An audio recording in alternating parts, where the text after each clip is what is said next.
eza kaka makanisi tozo kabola. Eza kaka makanisi tozo kabola.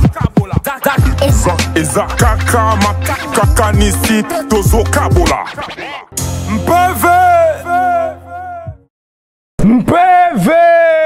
PV hip-hop, PV hip-hop yango émission na bino bosepela kolanda PV hip-hop yango ebandi benga moninga benga ya benga leki boya botala PV hip-hop émission ya pona kotombola mouvement hip-hop yango PV hip-hop mbote na bino bato bozwa elengi wana bolingo na bopesa biso ya bosabona ne boka style officiel TV na YouTube pe na ba page Facebook na biso na Instagram PV hip-hop PV ya lelo tozana deux parties na PV ya lelo.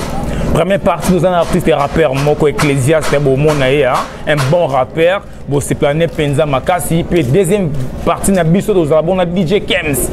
DJ Kems, hier, c'est plaisir, ça biso Penza, on a platine, Nito Moularan Nengezala, eux en PV hip-hop, Makamboloba, tellement Penza et Belé. Tout le monde a un clip poto zoa sikoyo invité na biso azali bongo artiste et rappeur Ecclesiastes yango wala PV hip hop ribem bongo linga raboy MPV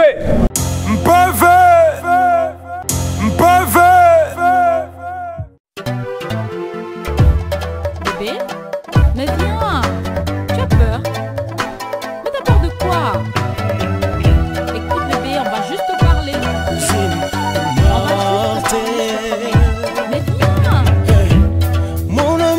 Écoutez ma petite histoire.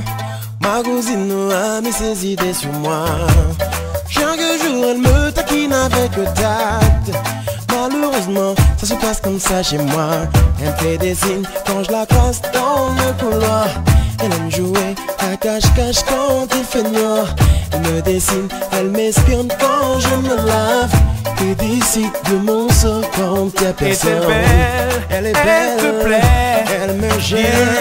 Je suis timide, elle m'aura pas. Elle m'adore, elle me tue. Toi qui vois, ça me dépasse. Mais t'es fou ou quoi? Ma cousine est trop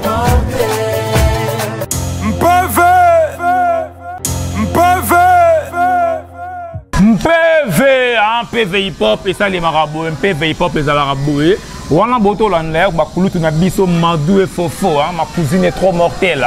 Nze mwana na yebi bate belé to ba monyango, ba sepeli pe ba kanisi penza ya trop. Voilà. Toi si ko na artiste na biso awa Ecclesiastes, Yé azana na ngambo ya gospel. Mbote artiste. Mbote. Bonne santé. Kimiezel Langolwan. PV Zali. Oui, PV Zamakasi. Voilà. Le quoi PV Zali, ils allaient bientôt mettre un solo hip-hop, il y a un PV. Pourquoi ça biso au banda qui marambo n'engeni pas comme artiste. Quand ils ont parti na biso liboso un PV hip-hop bêta li solo. Oui, la banda qui m'a solo depuis 2014.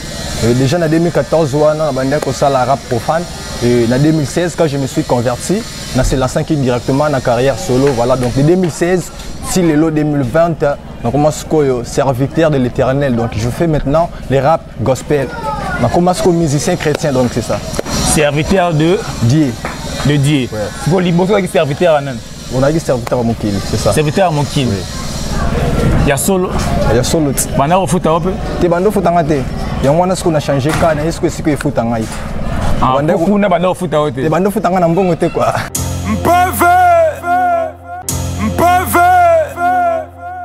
Si quoi servi Mkolo. Ni ne kimisi au penza kuna.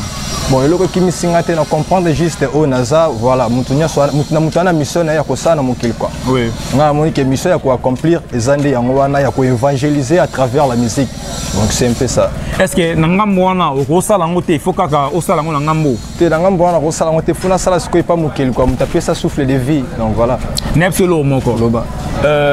Ndebo mpona maboya na musique religieuse. Obi que la mission religieuse est belée.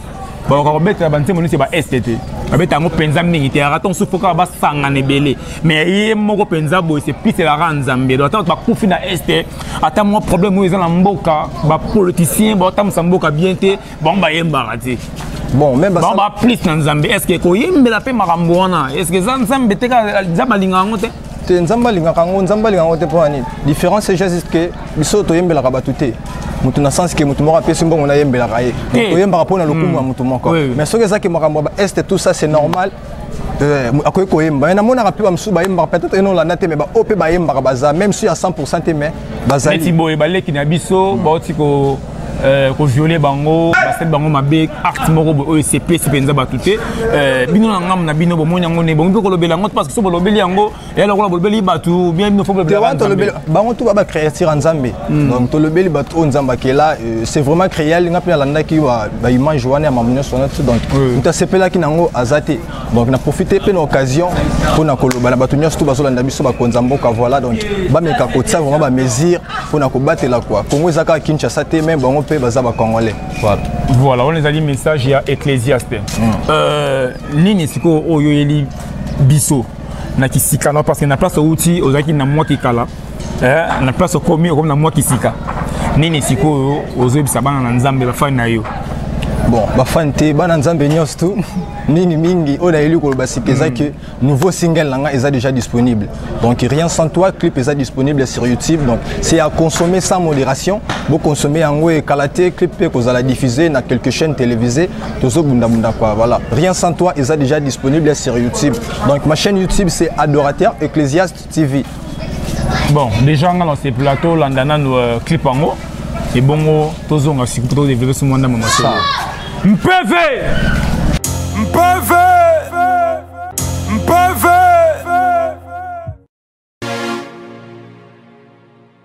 Seigneur, nous voici encore devant ton trône pour te montrer notre gratitude et te dire combien tu es grand et bon ton nom.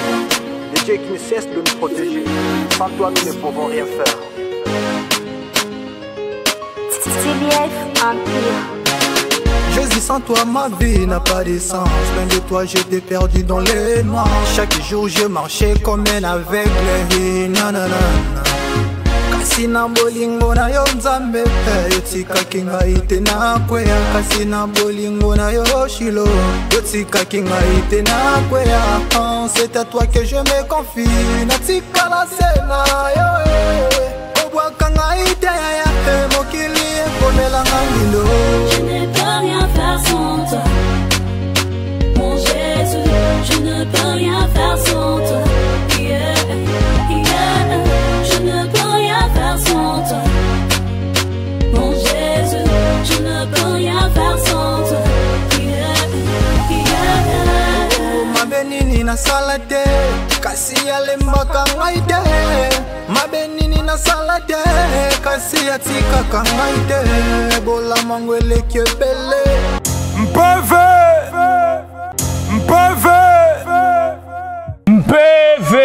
MPV hip-hop. Voilà, on a tout l'anda. Clip, il y a Ecclésiaste, rien sans toi. Artiste, clip, il y a rien sans toi. Oui, la source d'inspiration, c'est toujours dans la Bible. Comme la Bible nous dit dans Jean 15:5, sans moi vous ne pouvez rien faire. Donc, sauf c'est Utakiwana, malgré ma baisse, qui juste façon mon corps, il y a pour l'accent de gratitude nabiso quoi. Donc rien sans Jésus, malgré ma baisse, malgré Bérer, amour naïe pas nabiso est infini. Donc rien sans toi, source vraiment qui en wana base nango zakiwana. Donc pour nous le bas dans Zambé qui ata tozo bunganzela, azobat la biso, ata tozo sale Bérer, azobat la biso. Donc bolingo naïe, ils aussi la terre envers nous, voilà. Est-ce que bah concert moi Zali à Ecclésiaste Masolo déjà déjà CC parfois non bakoyeba. Bon, on a minutes au projet au Kakamara tous autres travailler dans nous allons rien sans toi tous autres nous na promotion nango. Promotion avec Kende. Bon, ils ont Kende qui toko kalambing tende ka tolobaki diffusion cause na TV et tous autres lancer puis appel directement na Batunias tout ya bonne foi. Donc voilà œuvre zawana Batunias ba nga ko soutenir œuvre en colo. Botsabiso maboko nous comptons beaucoup sur vous. Donc tenez-nous la main. Ba moyens sont vraiment insuffisants.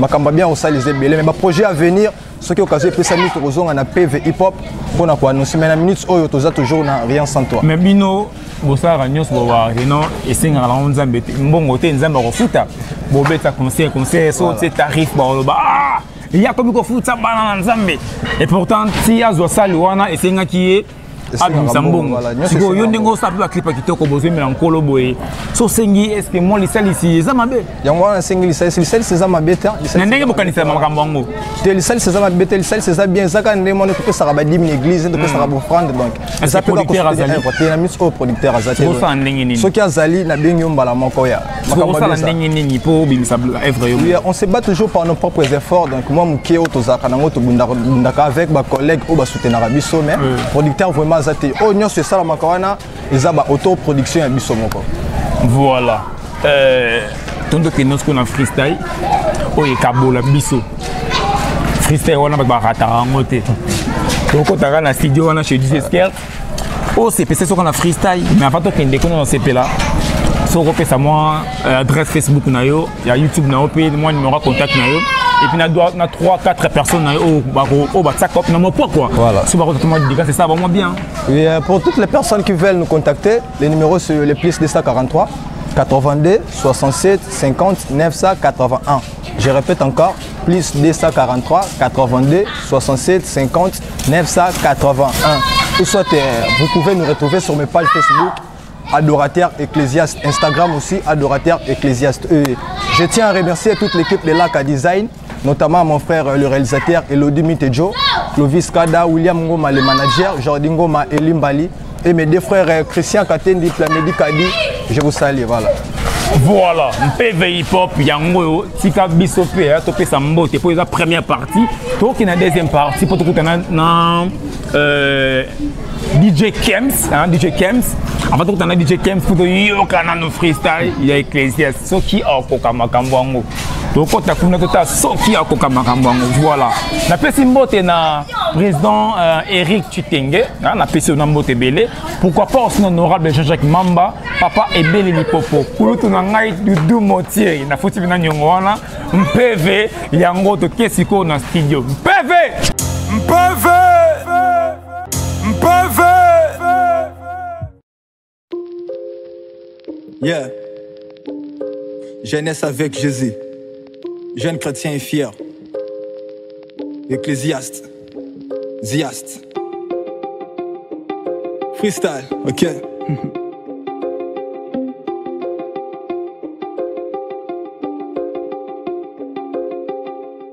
Le mal que je ne veux pas faire souvent, c'est ce que je fais. Le bien que je pense faire, je n'arrive pas à les faire. Que le Saint-Esprit m'aide à les réaliser. Par mes propres efforts, je n'arrive pas. Je sais que je suis pas parfait, je suis un homme pécheur, ok. Yeah. La méchanceté du monde ne s'arrête pas. Je les tiendrai là mais ils ont voulu me couper les bras. Je me méfie et me confie qu'à l'éternel. Chez lui y'a aucun chagrin, aucun dispute. Ma mère me dit souvent, mon fils sois sage. T'as beaucoup d'amis mais paix des vrais. La richesse attire les postes, la pauvreté les sélectionne. Ris, tout le monde rira avec toi. Essaie de plaire, tu seras tout seul à pleurer. La Bible nous a dit de prier sans cesse. Mais le monde a pris une mauvaise habitude de prier Dieu seulement quand tout va mal, quand tout va mal. MPV!